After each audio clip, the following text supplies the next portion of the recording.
বাজারে গিয়ে আলু কিনে কতটা শান্তি পেলাম। একদম বেচে বেচে মাপে মাপে আলু নিয়ে এসেছি, প্রত্যেকটা আলু গোল। হ্যাঁ বেলায় গেলে গেছে এই আলু শেষ হয়ে গেছে, বস্তা ঢালছে, এই করছে, লোকে হুড়োহুড়ি করছে।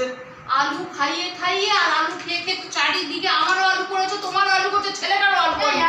বেবি ফ্যাটের দিকে নজর দেবে না। বেবি ফ্যাট আর তুমি নেই, বেবি থেকে অনেক বড় হয়ে গেছো, এখনো আলু।